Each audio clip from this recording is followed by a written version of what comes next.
back. Another episode of Panthers Pipeline. And joining us here today, he's a national champion at Denver just a couple of weeks ago. Finished off that NCAA Championship. Defenseman Mike Benning, Panthers 2020 fourth-round pick. And Mike coming off a nice season as a team, obviously, and individually. 38 points in 41 games for you, Mike.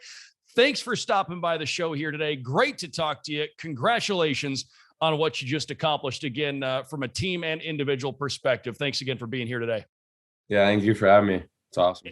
Anytime. Thanks for stopping by. Well, first, I know everybody wants to know, what was it like winning a national title? How was that whole experience and the whole ride that led to it? It was surreal, at that final buzzer, saw the guys chucking their gloves. It's hard to put words into it. But it was awesome. Couldn't have done it with a better group of guys. And, it's just, it just came down to it. And, we got the job done. So that's what we came there for. And Mike, you talked about it after on ESPN. You said you blacked out when you scored that goal, which ended up holding up as the game winner. Looking back at the replay, just what was it like seeing that goal again after the fact? Yeah, it's pretty cool seeing it after the fact, just knowing like that was the game-winning goal. But me and Shy, the guy that passed it to me, we were talking on the bench, and he's made that pass to me many times during the season. So he's like, hey, like, I'm gonna give you one, just like let her go. And then after that, after I let the shot off, there wasn't much room, but as I let it off, I just kind of blacked out.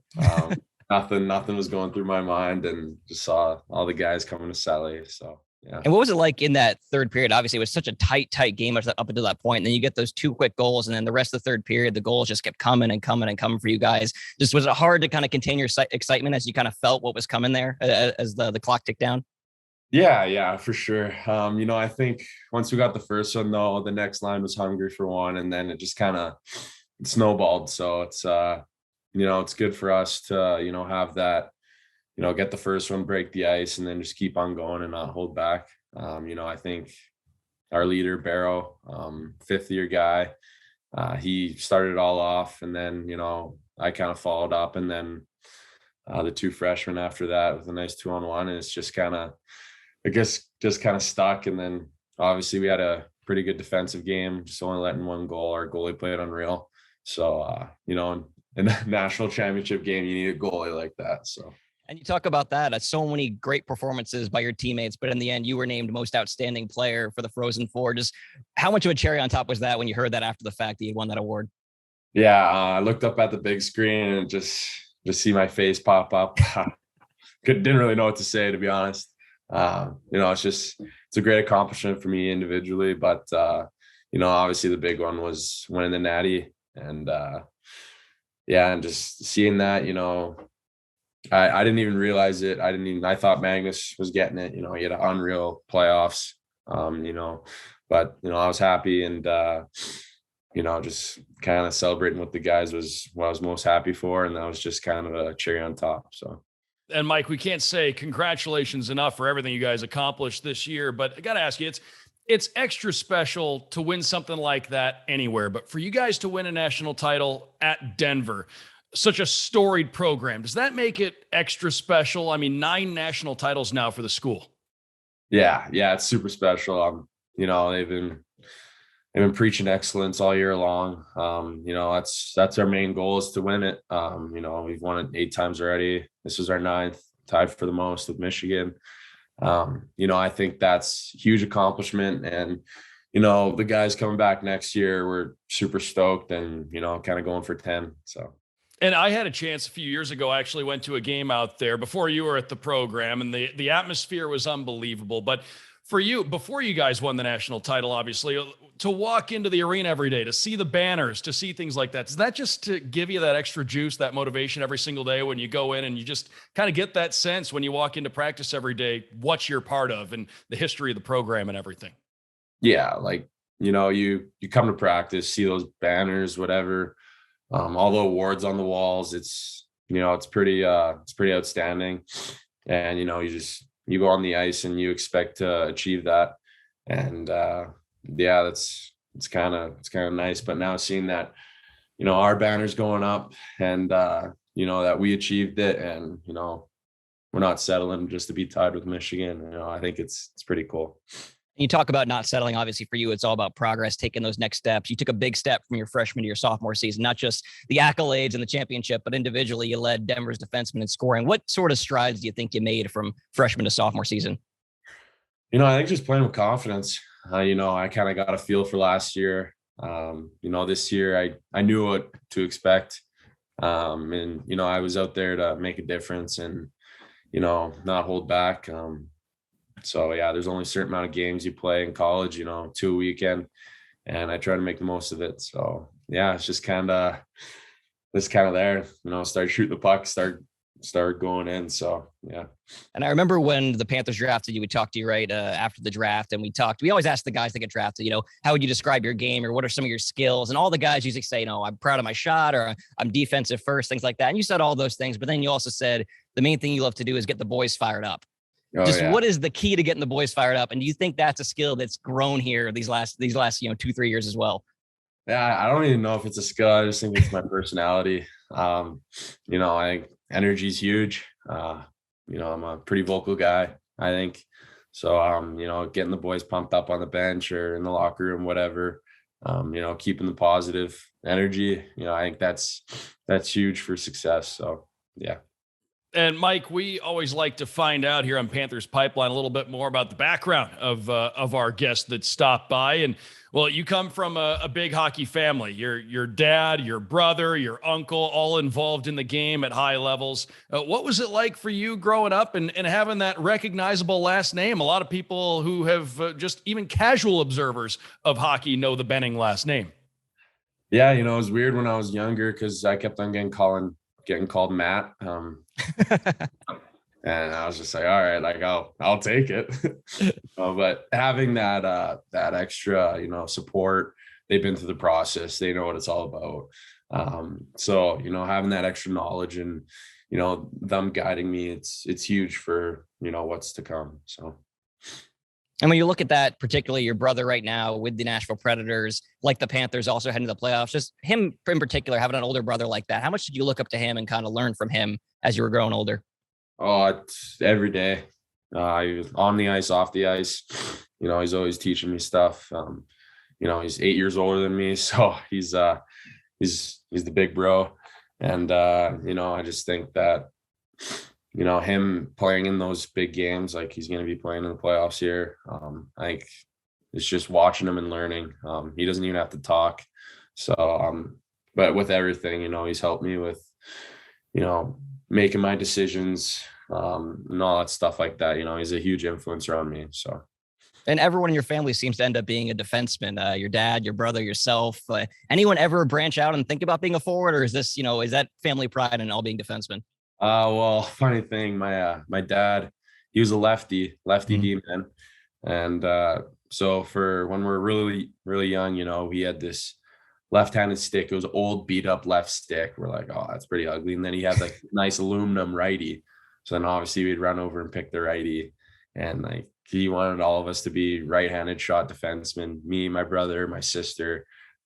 So yeah, that was the only position. I tried to be a forward when I was younger too. They're like, my dad's like, no, you're back there. I'm happy with that though. You mentioned your dad. Obviously, our fans down here in Florida know him. Original Panther, Ryan Benning, a part of that inaugural Panther team, was here for 2 years. I think he was back for the 25th anniversary celebration we did. I think I remember bumping into him. Just, is there any Panther stuff around your family home? And maybe what did he tell you when you're growing up about those original Panther days? Original Panther days. He didn't tell me much. He said Florida's awesome. Obviously, you can't go wrong there. And he just said that, like, there's still a whole bunch of Panther stuff back home. I see all of his jerseys in his jersey room and stuff like that. And I got a pair of his old shorts here with me now, so it's pretty cool. Get that like retro stuff. Mike, what was it like for you? Obviously, the Panthers have had a really special season this year, and obviously have some really high aspirations. What's it been like for you just keeping tabs on the team and what they've accomplished this year? Oh, it's unreal, seeing, to be a part of that organization, the prospects and whatever, and just see them, grow and, you know, first in the league, like that's unreal. And, you know, obviously like they're making a run, you know, I had a call with someone and they said, you know, like, great, like congrats on winning the Natty. I was like, yeah, it's your turn now. So, yeah. Who are you talking to, if you don't mind? Caber. Oh, love Brian. What does it mean to have a resource like Brian McCabe in player development here? A guy that's, you know, been a captain in the NHL, had a really long career on the blue line, you know, a guy that's really seen it all, done it all, guy, you know, helping you along the way. Yeah, it's awesome. It's just like my brother, my dad, and whatever, like they help me out. They influence me, give me tips on my game, what to improve on.